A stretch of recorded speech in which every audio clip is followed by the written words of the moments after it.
Guten Morgen und herzlich willkommen zu einer neuen Podcast-Folge von mir. Ich bin gerade so hyped auf die Podcast-Folge. Nicht mal jetzt spezifisch wegen dem Thema, sondern ich habe einfach gerade so Bock gehabt, eine Podcast-Folge aufzunehmen. Einfach wieder mal mit euch labern und irgendwie so ein bisschen, ja, mal etwas anderes machen, als ich jetzt im Alltag mache. Wie für die es noch nicht erfahren haben, ich studiere ja jetzt seit 2 Wochen. Kann ich euch nachher auch noch so ein bisschen erzählen, wie es jetzt so, was jetzt so ist. Aber Freunde, ich habe vor allem ein Update. Oh mein Gott, ich habe es noch nie auf Social Media erzählt und ich will es eigentlich auch erst im YouTube-Video erzählen. Ich mache ein Live-Update, ich weiß noch nicht genau, wann das online kommt, beziehungsweise wenn ich das überhaupt filme. Es ist echt wirklich fucking stressig, Social Media Vollzeit machen am Studium. Passt perfekt zum Thema, aber das ist noch nicht die Überleitung. Ja, und darum, ich hatte eigentlich vor, das in einem YouTube-Video das erste Mal so ein bisschen zu erzählen. Aber ihr sind so meine close Friends irgendwie so. Ich kann nicht einfach eine Podcast-Folge aufnehmen und euch das nicht erzählen. Weil es ist so, ich muss euch das erzählen und ich bin so hyped und ich habe mich gerade so gefreut, um das zu erzählen.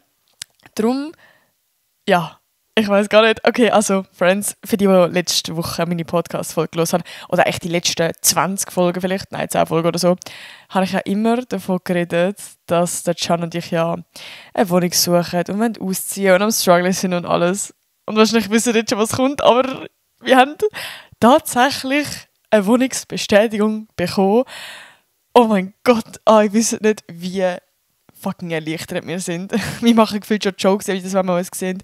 Oder wenn wir irgendwie so schreiben, mir geht es gerade nicht so gut wegen dem und dem. Immer so, egal, wir haben eine Wohnung. Wir haben eine Wohnung in Zürich. Und es ist so schön. Ich bin so glücklich. Es ist so toll. Wirklich, es hat mich so gestresst. Und der Can ja noch mehr. Also er ist ja jetzt in einer WG aktuell in Winterthur. Und er muss etwa 2 Wochen raus. Also es ist auf jeden Fall sehr stressig für ihn. Also in dem Sinn, keine Ahnung, wie lange wir jetzt schon ungefähr am Suchen sind, aber keine Ahnung, ja, auf jeden Fall, wir haben nicht mehr damit gerechnet, dass wir jetzt noch eine Bestätigung bekommen für eine Wohnung in Zürich und ich muss jetzt einfach kurz erzählen. Also Can wäre ja wahrscheinlich in eine WG oder so gegangen oder irgendwie so, es wäre halt einfach alles eine Zwischenlösung gewesen. Ja, und jetzt haben wir die Bestätigung bekommen und es ist so freaking funny. Für die letzte Podcast-Folge geredet haben, ich kann nicht mehr reden, für die letzte Podcast-Folge gehört haben, wir haben genau von dieser Wohnung geredet. Und ich denke euch wahrscheinlich jetzt, ja, über die. Also, ich habe in der letzten Podcast-Folge haben wir darüber geredet, dass wir eine Wohnungsbesichtigung hatten in so einer richtig schäbigen Wohnung. Aber wir würden sie gleich nehmen. Und, wie es der Zufall wollte, haben wir ein Mail bekommen, dass sie uns die Wohnung geben würden. Und das war die einzige Wohnungsbesichtigung, die nicht 500 Menschen hatte, oder 2000, oder keine Ahnung wie viel. Nein, so 200. Es tut mir übrigens leid, ich bin freaking müde, das ist 12:30. Also das wird wieder eine crazy Podcast-Folge. Und ich bin irgendwie so ein bisschen nervös, weil ich habe die Woche, sorry, voll Themawechsel, habe die Woche ein Fach in der Schule, das heisst Social Media and Channel Strategy. Nein, warte, das war nicht das gewesen. Ich meine ein anderes Fach. Ich meine, wie hat es geheißen? Journalistische Texte verfassen. Und irgendwie haben wir dann so eine Vorstellungsrunde gehabt und ich habe halt auch, also sie hat so ein bisschen gefragt, ob wir so ein bisschen Podcast-Erfahrung hatten. So, ich so, ja, ich habe einen Podcast. Und sie so, voll cool, wie heißen die und so. Und ich habe einfach gar nicht überlegt, so, jetzt 9 Pause, ja, da gucke ich mal rein. Und jetzt habe ich mega Angst, dass sie da meinen Podcast lost, weil sonst Grüße gehen raus. Nein, es ist wie eigentlich voll nicht schlimm, aber bei mir ist immer so der Gedanke, dass das Leute hören, die ich vielleicht nicht kenne. Oder ich habe gerade so das Gesicht von mir, dass das Leute hören, wo vielleicht im gleichen Alter sind wie ich, oder ich weiss doch nicht, irgendwie, wo vielleicht so ein bisschen ähnlich sind wie ich, würde ich jetzt mal so sagen. Und jetzt weniger vielleicht eine Lehrperson oder so. Darum bin ich gerade so ein bisschen irgendwie nervös, aber wahrscheinlich höre ich die Podcast-Folge auch nicht. Und dann schon, alles gut, du darfst weiterhören. Nein, voll, ja. Und ich bin eben irgendwie, mein Schlafrhythmus ist komplett am Arsch. Aber ich bin voll abgebrochen bei dem Thema Wohnung. Auf jeden Fall ist das die Wohnungsbesichtigung gewesen, wo ungefähr 20 Leute oder so sind besichtigen. Das war mega spontan gewesen. Also wir sind ja jeden Tag am Schauen gewesen auf diesen Apps. Es gibt ja für die gar nicht im Wohnungsgame sind, es gibt ja verschiedene Apps, wo immer wieder aktuelle Wohnungen sind, wo man kann mieten, also ja Häuser etc. Aber ja, wir sind halt jeden Tag auf diesen Apps schauen, was es so gibt und so. Und dann hat es eine Wohnung gehabt, die war mega spontan eingeschrieben gewesen, dass es geheißen hat, dass am nächsten Tag, also morgen, quasi die Besichtigung ist. Und der Can und ich, wir haben gesehen, okay, Zweizimmerwohnung, mega gut gelegen eigentlich. Ja, vom Preis her auch voll in unserem Budget, machen wir jetzt einfach straight anmelden. Jetzt sind wir am nächsten Tag an der Wohnungsbesichtigung. Und darum hat es eben auch so wenig Leute gehabt, weil es so krass spontan war. Und eben will jetzt die Wohnung auch nicht 10 von 10 ist. Aber ich muss sagen, also wir sind so happy gewesen, dass wir die bekommen. Ich will mich eigentlich überhaupt nicht beschweren. Und ich muss einfach sagen, mittlerweile im Vergleich zur letzten Podcast-Folge fühle ich die Wohnung mega. Also klar, wenn man halt sich dann Gedanken macht, wie man die einrichtet und wie das ganze Leben wird sein. Und nur schon die ganze Vorstellung, was sich jetzt alles in meinem Leben wird verändern. Bro, ich ziehe ja aus mit meinem Freund. What the fuck? Ah ja. Und der ganze Hype und so, das macht es dann schon noch mal ein bisschen anders. Und wir haben letztes Mal von einer Küche erzählt, dass die so klein ist und alles und so 70er Jahre. Und ich muss sagen, ich weiß nicht, ich glaube einfach viel zu fest hyped gerade, aber ich bin gerade irgendwie mittlerweile fast in Love mit dieser Wohnung. Auch wenn sie so ein bisschen klein ist, aber irgendwie im Nachhinein, jetzt wo wir sie so bekommen haben, ist es irgendwie gleich so ein bisschen gut, dass wir die bekommen haben. Macht das Sinn? Ich weiß nicht. Also ja, es ist zwar wirklich klein, eben nur 2 Zimmer, aber also alles andere ist wirklich perfekt. Ich kann 6 Minuten mit dem Velo an meine Schule, also ZHDK. Und das ist so wenig. Oh, das ist so schön. Oh, ich kann jetzt einfach am Morgen, also ich habe am 9 Uhr habe ich Schule und ich kann jetzt etwa eine Stunde lang, also eine Stunde muss ich fahren, was jetzt auch nicht ultra schlimm ist, aber wenn ich halt jetzt sehe, dass ich 6 Minuten mit dem Velo habe, ist halt schon ein Unterschied.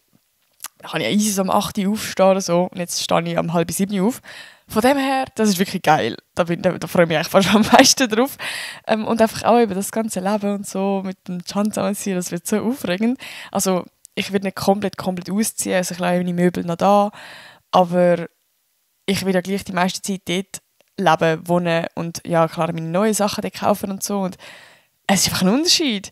Du bist dann auf einmal auch, ja, hockst irgendwie gefühlt aufeinander und ja, I don't know, also ich werde auf jeden Fall dann mal eine Podcast-Folge machen, wenn ich so ein bisschen meine Erfahrungen gemacht habe, wie das für mich ist und wie wir zusammen sind, wie sich unsere Beziehung wird verändern und so.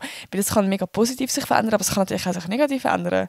Es ist so ein bisschen, I don't know, was mich erwarten wird, aber ich freue mich mega, also ich bin richtig hyped. Und ich kann das einfach auch immer erzählen, weil es ist die ganze Zeit so in mir rein so, ja. Voll, darum, es ist jetzt raus, aber es kommt auf YouTube raus. Ich könnte es jetzt auch aktuell einfach noch für euch behalten, bis mein YouTube-Video online kommt. Nein. Voll, das ist eigentlich so mein absolut grosses Update momentan so in dieser Woche gewesen. Und sonst eben, ich habe meine zweite Woche im Studium gehabt und es gefällt mir so gut, Friends. Ich habe es in der letzten Podcast-Folge schon erzählt. Es ist echt crazy, ich weiß nicht. Ich habe mein Gymi gemacht vor 2 Jahren, im 2021, und ich bin so gewesen, Alter, ich will nicht studieren. Ich kann nach meiner Matur, ich habe es echt nicht gesehen, dass ich mir jetzt ein Studium gebe, wo ich alle halbe Jahre so eine fette Abschlussprüfung gefühlt habe und so viel lernen. Also wirklich, ich weiß nicht, ich bin einfach nicht für das gemacht und ich, allgemein Gymi, so viel Stress gehabt und alles und ich habe wie mich so erlöst gefühlt, als ich mal aus dem Gymi gekommen bin. Also ich habe wirklich zuerst einfach mal durchschnaufen. Ich will wirklich, also ich weiss nicht, ich hatte schon ein bisschen das Gefühl gehabt, dass ich so ein bisschen von einem Burnout war. Ich habe es jetzt nie natürlich vom Doktor irgendwie testen lassen, aber ich bin schon sehr gestresst gewesen. Zum einen, ich bin jetzt nie so eine absolut krasse Schülerin gewesen, die gute Noten gemacht hat. Ich habe wirklich immer viel lernen und trotzdem habe ich nicht die absolut geile Noten gemacht. Ich habe manchmal auch einfach viel gelernt und gleich eine ungenügende Noten gemacht, was richtig frustrierend war. Und in dem Sinne war der mentale Stress noch viel mehr da gewesen, als eigentlich der Stress von ich habe so viel zu tun. Aber gleich habe ich damals auch schon Social Media daneben gemacht. Also zum Beispiel vor allem YouTube habe ich jetzt damals gemacht, dass ich jedes Wochenende ein Video gemacht habe und für die halt noch nie ein Video geschnitten haben oder ja, vielleicht jetzt nicht so in dem Business sind, die können sich vielleicht weniger vorstellen, dass das wirklich viel Arbeit ist und dass dann meistens mal das ganze Wochenende einfach drauf geht. Ich bin so oft, also ich bin dann natürlich gleich ab und zu mal in den Ausgang gegangen und ich weiss noch, ich bin dann so am 2 heimgekommen, halb drunk und habe meine YouTube-Videos fertig geschnitten, weil es am Sonntag am so online kam und dann gleich am Sonntag dann noch lernen für die Prüfung am Montag und Aufzüge machen und alles. Also Gymi war für mich eine sehr, sehr stressige Zeit gewesen. Und ja, darum hatte ich mega Angst gehabt, so ein bisschen wieder ein Studium anzufangen und habe mir auch recht lange gesagt, ich will nicht mehr studieren. Eben bis ich den Studiengang gefunden habe, ich jetzt habe, Cast, Visual Media an der ZHDK. Und es ist für mich einfach so der perfekte Studiengang. Also bis jetzt alles, was wir haben, ist so, oh mein Gott, wie spannend, oh mein Gott, wie cool. Und ich glaube, Studium kann echt etwas richtig, richtig geil sein, wenn du so das Studium gefunden hast, das so wirklich zu dir passt und dich so wirklich interessiert. Ich weiss nicht, ich finde es so schade. Ich habe das Gefühl, unsere Gesellschaft ist so ein Ding von, gerade wenn man die Matur gemacht hat oder jetzt BM oder keine Ahnung was, dann für irgendetwas hast du ja gemacht, so, du musst jetzt studieren. So. Also gerade Gymi habe ich das Gefühl, ich habe zum Beispiel das Gymi jetzt nicht speziell gemacht, weil ich nachher unbedingt will studieren, sondern ich wollte einfach keine Lehre machen, weil ich absolut noch nicht ready für die Berufswelt war. Und weil ich einfach mega gerne in die Schule gegangen bin so, und mir das weiterhin vorstellen konnte. Und wenn du halt mal aus dem Gymi bist, dann sind wirklich, ich habe wirklich so das Gefühl gehabt, sind alle zuerst mal gehen studieren etc. Und das hat mich so genervt, weil irgendwie, ich bin so froh, habe ich dort auf mich selber gelassen und habe so wirklich dagegen gekämpft von, nein, ich möchte jetzt zuerst mal reisen, ich möchte jetzt zuerst mal Geld verdienen und einfach mal etwas komplett anderes machen und nicht den typischen Prüfungsstress haben, den Schulstress, sondern einfach mal etwas anderes sehen und irgendwo also ein bisschen, wie sagt man, resetten, so Recovery, also einfach so mal das ganze System irgendwie so ein bisschen runterfahren, damit es sich erholen kann. Und das hat mir mega krank gut getan. Also ich habe es 2 Jahre gemacht, sorry, ich rede voll lange über das, aber ich hoffe, es ist gleich spannend für die, die es jetzt vielleicht am weniger kennen oder ja, ich weiß nicht. Ja, und ich habe 2 Jahre das Zwischenjahr gemacht und nur schon nach dem ersten Jahr, ich habe es so krank gemerkt, wenn ich wieder Lust und Interesse hatte, zum Sachen zu lernen und ich hatte das mein Leben lang vorher nie gehabt, weil ich wirklich das Gefühl hatte, die Schule, die hat mir so viel Infos gegeben, so viel Inputs und so viel Stress auf einmal. Also du hast so viele verschiedene Fächer in so kurzer Zeit, an verschiedenen Tagen, mit jeden Tag Aufzüge und Prüfungen und dann so Schlafmangel und alles. Also ich rede jetzt auch für mich so, dass ich wirklich gar nicht konnte alles lernen. Es ist gar nicht alles in meinen Kopf gegangen. Ich hatte gar nicht so viel Kapazität gehabt, um alles aufzunehmen und für alles Interesse zu haben, sondern es war wirklich dann oft so gewesen, von hey, ich möchte einfach nur nach Hause. Und es war gar nicht mehr so ein Ding von hey, es interessiert mich jetzt wirklich, sondern mehr ein Stress von hey, ich muss das jetzt an der Prüfung können und ich check's jetzt gerade nicht, oder? Es ist jetzt so, ich habe es jetzt gerade gecheckt, aber ich werde es dann wieder vergessen und ich muss es jetzt irgendwie aufschreiben, damit ich es mir für immer merke und alles. Also ja. Aber das ist eigentlich eine sehr gute Überleitung zu dem ganzen Thema Stress, weil das war echt ein Thema, das mich gerade im Gymi wirklich sehr belastet hat, wirklich, also wir haben ja gerade im Gymi, ich weiss jetzt nicht, ob das bei allen Kantonen so ist, aber ich wohne im Kanton Zürich und dort ist es gerade im Gymi so, dass du alle Semester quasi ja, ein Zeugnis bekommst und wenn du ungenügend bist, also wenn du genügend bist, dann hast du bestanden und wenn du ungenügend bist, dann wirst du Profi, sagt man sozusagen, und du kannst quasi nur, also wenn du 2-mal hintereinander Profi bist, also 2 Semester hintereinander ungenügend bist, dann fliegst du aus dem Gymi und das ist immer meine absolut grösste Angst gewesen, von dem ich so Panik hatte. Und es ist wirklich, wir hatten damals so eine App gehabt, wo du alle Noten eintragen konntest und das hat dann Pluspunkte und Minuspunkte gerechnet und ich bin meistens am Anfang des Semesters immer so im Minusbereich gewesen. Also teilweise hatte ich so -6 Punkte, ich glaube, das ist das Maximum gewesen, ich weiß gar nicht mehr. Aber das hat mich so krank gestresst, so die scheiß Minuspunkte und dann am Schluss irgendwie alles noch aufholen. So, dann hast du zum Beispiel in Mathe hast vielleicht 4 Prüfungen im Semester und du weißt so, die letzten 2 Prüfungen, da musst jetzt einfach gut sein und so. Also nein, der ganze Schulstress, der war wirklich crazy gewesen. Und jeder da draussen, der kann relaten, ich kann euch zu 100% nachvollziehen. Und ich kann euch versprechen, also ich werde es überleben, erstmal. ich werde auch Matur easy arbeiten oder egal, was ich für einen Abschluss mache, auch wenn ihr eine Lehre macht. Ich werde es easy arbeiten. Also easy, weiß ich nicht, aber ich werde es schaffen, trust me. Wir sind auch alles nur Menschen und es ist vollkommen normal, Stress zu haben in dem Moment. Und für das habe ich echt die Podcast-Folge so ein bisschen gemacht. Ich habe ein paar Tipps aufgeschrieben, die mir mega geholfen haben, zum Stress bewältigen. Also ich merke es eben nur schon jetzt so ein bisschen, dass ich eben seit 2 Wochen Studium wieder so ein bisschen den Stress habe, aber nicht jetzt irgendwie so wie im Gymi, so wirklich, wo ich komplett am Ende war, sondern ich merke einfach so, es ist halt wirklich wieder im Vergleich zu vorher so viel los und ich habe so wenig Freizeit und keine Ahnung. Darum bin ich überhaupt auf das Thema gekommen. Ja, genau. Ich habe mir das so eine schöne Liste gemacht mit ein paar Punkten und ich habe gedacht, ich tue die einfach mal so ein bisschen vortragen. Boah, das ist jetzt neu in meiner Podcast-Folge. Ich habe gedacht, ich werde so ein bisschen, also es ist ja eigentlich meistens so ein bisschen auf persönliche Sachen geleitet, das Ganze, ich erzähle von meinen Erfahrungen und meinen Tipps und so. Und damit wir alle noch etwas lernen, habe ich jetzt 2 spannende Fakten gegoogelt über das Thema Stress. Damit wir doch ein bisschen, sagt man intellektueller? Ist das richtige Wort dafür? Ich kann nicht mal das. Also, ja, die Fakten sind von Google, das heisst, sie sind richtig. Nein, also erstes Mal, das ist, glaube ich, nichts Neues, oder? Dass Stress so, also halt ich kann nicht mehr reden. Dass Stress evolutionär bedingt ist. Das hat für mich absolut nie Sinn gemacht. Also eigentlich hat man ja früher, wenn man halt so ein Höhlenbewohner war, hat man ja Stress vor allem gehabt, so wegen dem Kampf- oder Fluchtmechanismus, dass wenn man irgendwie am Schlafen ist und dann keine Ahnung, irgendwie so ein Viech gehört knurren, dass man dann halt einen Adrenalinkick hat und Stress hat und dann halt das ganze Adrenalin und das Cortisol, das sind die 2 Stresshormone, halt in den Körper schiessen und quasi auf Stress bist und dann dein Körper besser funktioniert.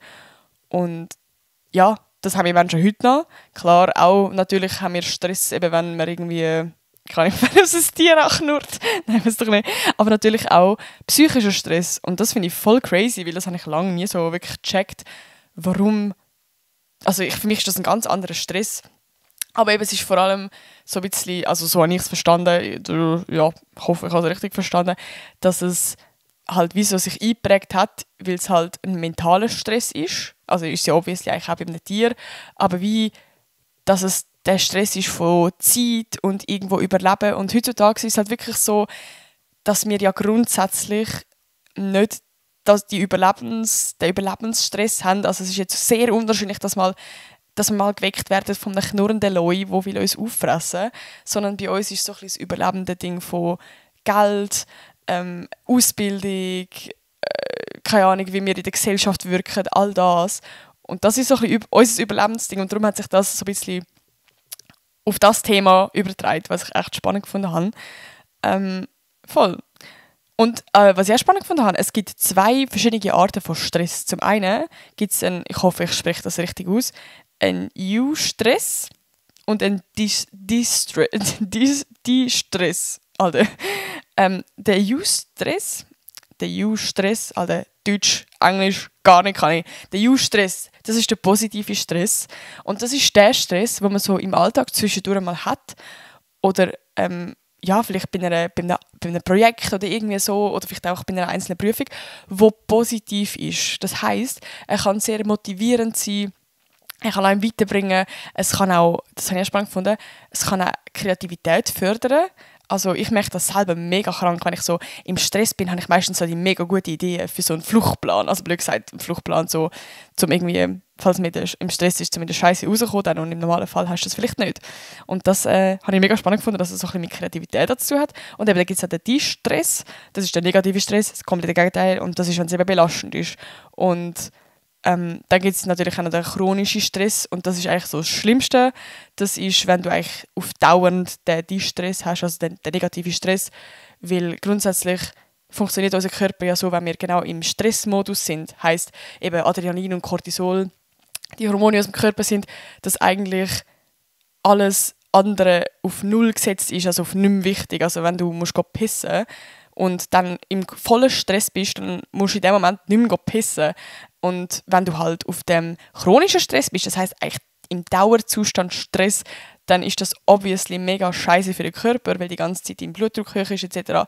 Darum, ja, ist schönes, es hat sich gerade angefühlt wie so ein Vortrag. Aber ich bin gerade stolz auf mich. Jetzt haben alle ein bisschen etwas gelernt. Aber voll, das ist darum eigentlich ein mega wichtiges Thema, habe ich das Gefühl, weil ja, es kann, glaube ich, schnell passieren, dass mal so ein bisschen die Stressspirale kommt vom Alltagsstress und Schulstress und Berufsstress und Überlebensstress und alles. Darum würde ich sagen, wir kommen mal so ein bisschen zu meinen Tipps oder zu meinen Gedanken zu dem Ganzen. Also, ich finde, einer der wichtigsten Punkte ist, dass man zwischen dem Berufs- oder Schulstress, ich sage jetzt auch mal Alltagsstress, und von der Freizeit, dass man das trennen kann. Also, dass man da wirklich eine klare Grenzen setzt und dass man irgendwie so ein bisschen herausfindet, wie man sich kann, also wie man von dem Alltagsstress kann sich irgendwie oben abholen. Das kann alles möglich sein. Es gibt mega viel, wo Sport hilft, dass man vielleicht am Tag ins Gym geht oder einfach nur laufen. Also ich zum Beispiel merke selber, es tut mir mega gut, einfach mal am Abend spazieren gehen. Das kann auch ohne Musik sein, also ohne Kopfhörer, sondern wirklich einfach komplett in seinen Gedanken auf sich gestellt, umschauen, Sachen wahrnehmen. Ich finde das so entspannend und das holt mich so ab, dass ich einfach dann wirklich mir die Zeit nehme und dann am Laufen bin und blöd gesagt, wenn ich jetzt Stress habe mit so Lernen, dann bin ich ja in dem Moment unterwegs und dann kann ich auch nicht lernen, sondern nehme ich mir die Zeit, um jetzt laufen gehen und mir Gedanken machen und mir Zeit nehmen, so ein bisschen Me-Time haben. Und das hilft mir mega. Aber eben, es gibt auch andere Möglichkeiten. Du kannst, keine Ahnung, meditieren oder, I don't know, es gibt mega viele Sachen, die helfen können. Also ich weiß auch nicht, vielleicht auch einfach mal ein Buch lesen, kurz bevor man schlafen geht oder irgendwie so.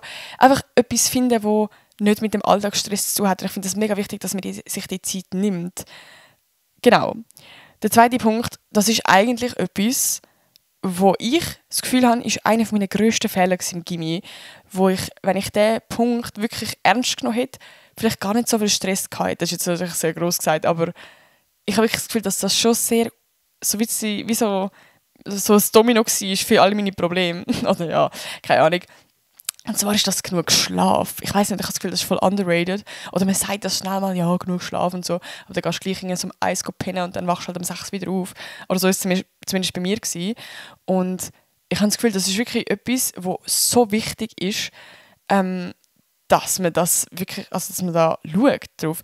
Weil ich habe gemerkt, dass es eben, wie gesagt, für mich mega das Domino war. Dann magst du am Morgen nicht, dann in der Schule passt du nicht auf oder es juckt dich nicht oder du zählst Sekunden, bis du wieder heim kannst und einfach schlafen kannst. Dann gehst du eben genau heim schlafen und dann, wenn du eine Prüfung hast, dann kannst du nicht lernen und dann hast du Stress, weil du in wenig Schlaf was ja auch, wo der Körper nicht gerade 100% funktionieren kann. Und dann im Stressmodus, das ist wie gesundheitlich nur schon schwierig und dann logischerweise mental sowieso komplett noch viel schwieriger, als wenn du einfach nur den Stress hättest und genug Schlaf. Und obviously, also ich weiss nicht, ich habe irgendwie immer so ein bisschen das Gefühl gehabt, wenn ich mehr schlafe, dann nimmt es mir ja Zeit weg. Und dann habe ich weniger Zeit für das, was ich muss erledigen muss. Aber das ist eigentlich voll der Fehlgedanke, weil du funktionierst so viel besser, wenn du genug Schlaf hast. Und gerade zum Beispiel, wenn du Prüfungen hast, ist so wichtig, zum genug Schlaf zu haben. Einfach, dass dein Hirn 100% funktionieren und da sein. Und das habe ich immer falsch gemacht. Und ich weiss nicht, warum ich so dumm war. Könnt ihr das bitte richtig machen?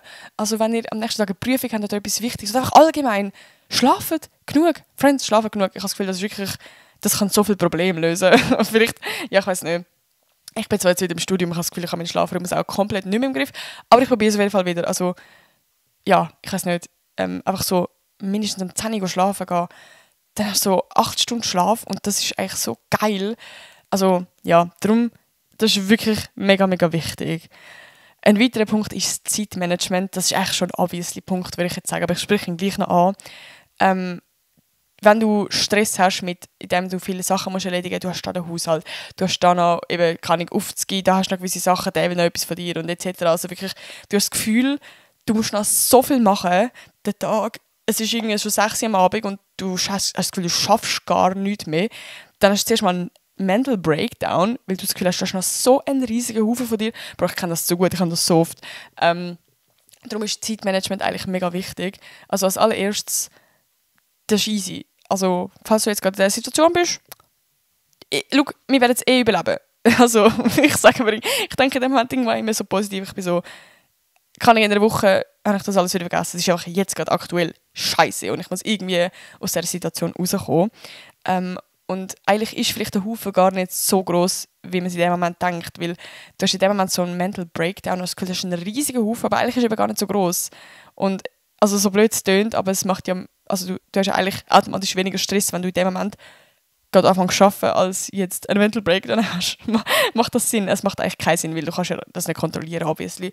Aber in dem Moment einfach kurz durchschnaufen, ganz easy, nimm dir 15 Minuten Zeit. In diesen 15 Minuten kannst du nicht mehr erledigen, wenn du nicht runterkommst. Darum ist es mega wichtig, dass du einfach mal eine To-Do-Liste machst, alles aufschreibst, was du machen musst.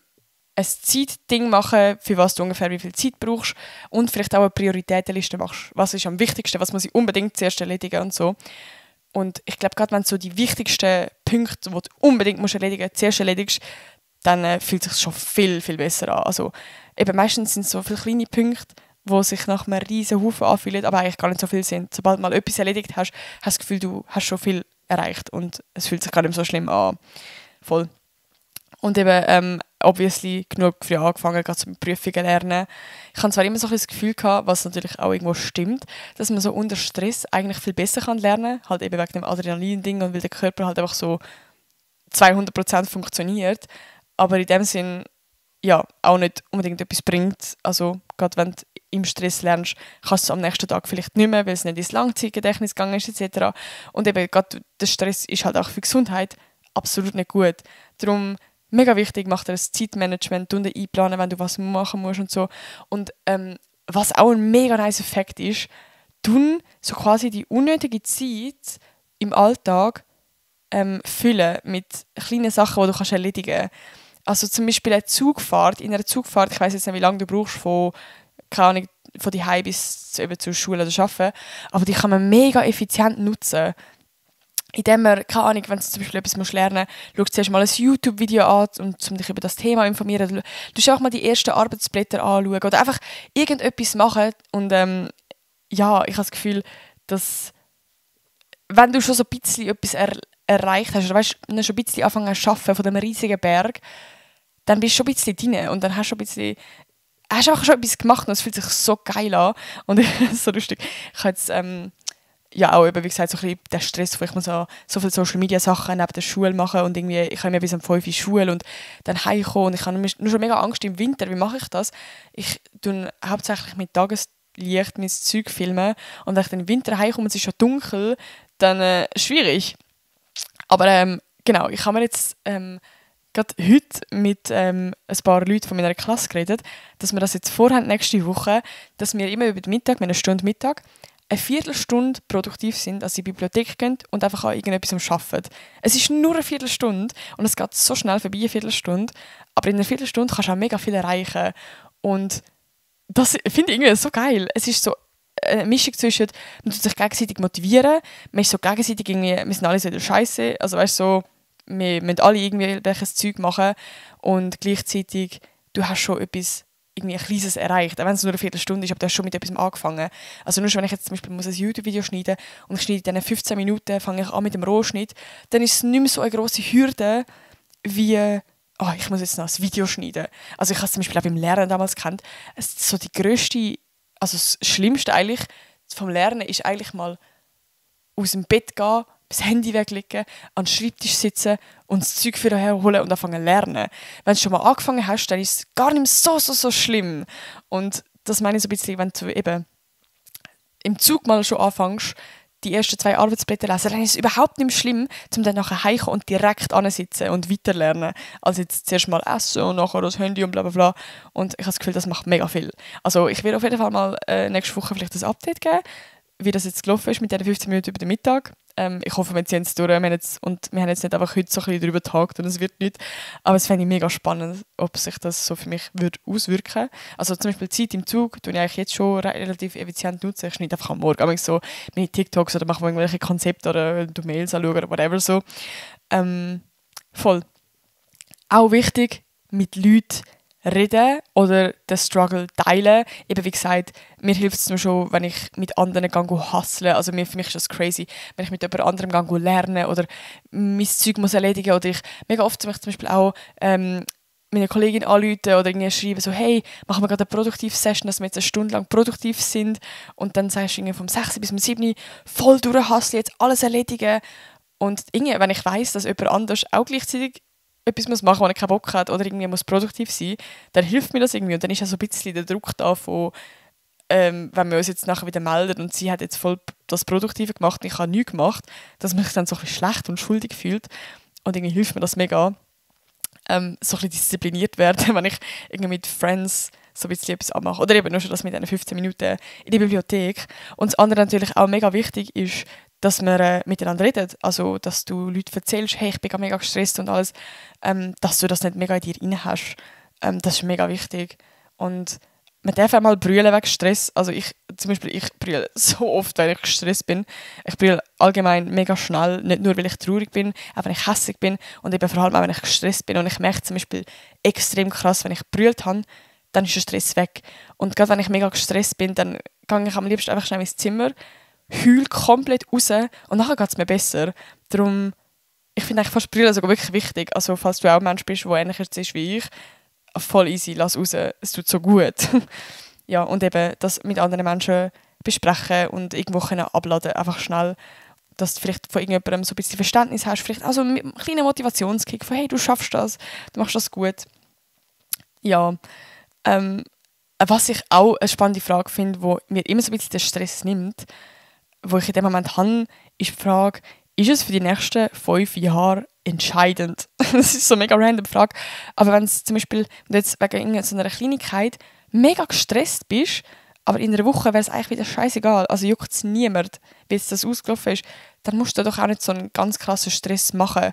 Also meistens machen wir uns so schnell einen Stress und ja, dann irgendwie so ein bisschen, kommen so in die Emotionen rein, obwohl es vielleicht gar nicht unbedingt nötig wäre. Also obwohl, also weißt, dass es gar nicht so mega wichtig ist. Also vielleicht kannst du dir mal Gedanken machen, wenn du jetzt gerade gestresst bist, hey, wie relevant ist das jetzt für mein Leben? Ist das für die nächsten 5 Jahre noch wichtig?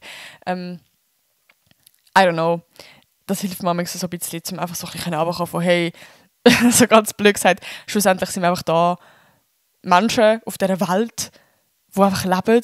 Klar, wenn wir irgendwo das Geld verdienen, aber schlussendlich sind wir einfach nur da zum Leben, um irgendwann sterben und dann ist unser Lebenslauf vorbei und in 30 Jahren, nein, in 300 Jahren oder in 100 Jahren wird sich niemand mehr an unser Leben erinnern. Also ja, ist jetzt vielleicht nicht die beste Motivation, das heisst jetzt nicht, dass er komplett auf alles schiessen soll, aber einfach so, dass es bei gewissen Sachen vielleicht so ein bisschen einfach den Stress rausnimmt, dass er nicht immer eine komplette Vollleistung bringen oder, I don't know, je nachdem, auch im Beruflichen. Ja, und eben ganz wichtig, dass man auch mal darf, falls es wirklich so kompletter Dauerstress ist, dass man auch mal darf, vielleicht einem Arbeitsgeber oder ich weiß es nicht, sagen, hey, mental, ich muss jetzt einfach mal daheim bleiben. Also ich habe das wirklich im Gymi, ich habe teilweise einfach, also es war jetzt schon eher selten gewesen, aber wenn ich wirklich nicht in die Schule gegangen bin, dann einfach wirklich, weil ich mental gar nicht können und auch weil ich habe dann teilweise auch wirklich viele Prüfungen gelernt und die Schule abgesagt und so. Voll, ja. Was habe ich noch aufgeschrieben? Oh, der letzte Punkt. Friends. Es ist so random, aber Stress kann auch geil sein. Und ich werde jetzt wahrscheinlich denken, Bre, was laberst du, Alter? Falls gerade jetzt die Personen, die jetzt gerade komplett im Stress sind und denken, Bro, dann hast du noch nie Stress erlebt, wenn du sagst, Stress kann geil sein. Aber ich finde, du kannst mega eine Einstellung haben zum Ganzen. Also klar, eben wenn eine chronische Krankheit ist von chronischem Stress, oder du bist von einem Burnout oder whatever, dann obviously ist es nicht geil und dann ist es auch mega wichtig, dass man das behandelt und wirklich auf sich schaut. Aber ich rede jetzt von typischen menschlichen Stress, den wir alle erleben, den jeder kennt. Und es klingt mega blöd, aber Stress bedeutet ja eigentlich, dass dir das wichtig ist und dass du gerade eigentlich alles gibst und eine gute Leistung willst bringen. Also du hast ja irgendein Ziel damit, es ist ja dir wichtig und du machst etwas, du bist richtig gerade am Hustlen, du bist richtig ja, egal ob es mental ist oder körperlich, aber du machst etwas und du gibst den Effort und für das, also ich weiß nicht, auf das kannst du so stolz sein. Ich weiß nicht, ob dir das mal jemand gesagt hat, aber ich finde das, wenn man sich so ins Zeug legt, an etwas dran ist, keine Ahnung, also nur schon den ganzen Tag etwas zu tun hat, hin und her rennt, egal ob es im Kopf... Oh nein, jetzt ist gerade meine Kamera ausgefallen. Ja, ich hoffe, ich mache jetzt gleich weiter. Sie hat leider keinen Akku mehr. Aber nur schon, wenn du den ganzen Tag gestresst bist, irgendetwas zu hast, etc., du kannst so stolz auf dich sein.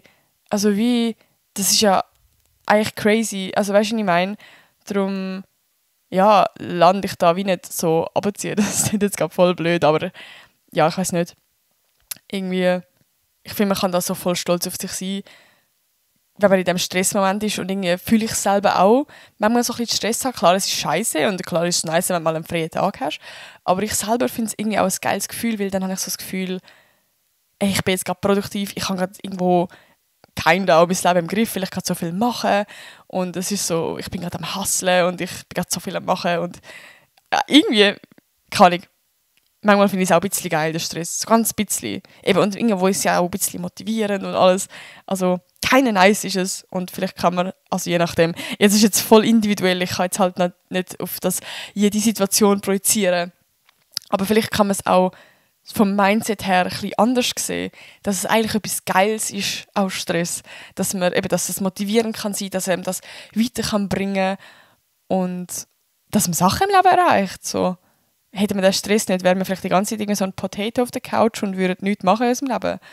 Und irgendwo sind uns ja die Sachen wichtig, die Ziele, die wir erreichen wollen. Und darum haben wir irgendwo auch den Stress. Darum, ja, das ist ein sehr schönes Schlusswort, würde ich sagen.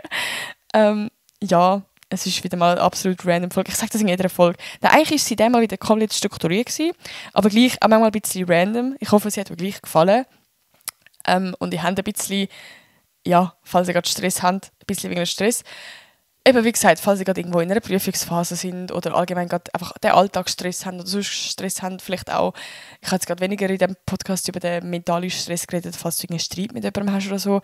Aber auch wenn du in dieser Situation bist, du wirst die Situation irgendwie meistern, in ein paar Jahren wirst du darüber lachen oder gar nicht mehr daran denken. Also nur schon, wenn ich jetzt an den Gimmi-Stress denke, ich denke so, Bro, alle. Also wie, klar, ich bin froh, ist es nicht mehr, aber es ist so ein Mini-Abschnitt von meinem Leben gewesen und mein Leben geht noch so lang. Also wie, klar, ich habe jetzt anderen Stress, aber es ist so eine Momentanaufnahme. Es ist nicht dein ganze Leben so. Es ist begrenzt und es wird irgendwann komplett aufhören und du wirst komplett andere Stresssachen haben und das, was dich jetzt gerade beschäftigt, wird einfach nur eine Vergangenheit sein. Und du bist einfach jetzt gerade aktuell in dieser Situation, aber du wirst die meistern und die wird auch irgendwann vorbeigehen und dann, ja, kannst du happy sein. Ja, ich wünsche dir auf jeden Fall viel Kraft, viel Glück und ich würde sagen, das war es mit dieser Podcast-Folge und wir hören uns nächste Woche wieder. Tschüss!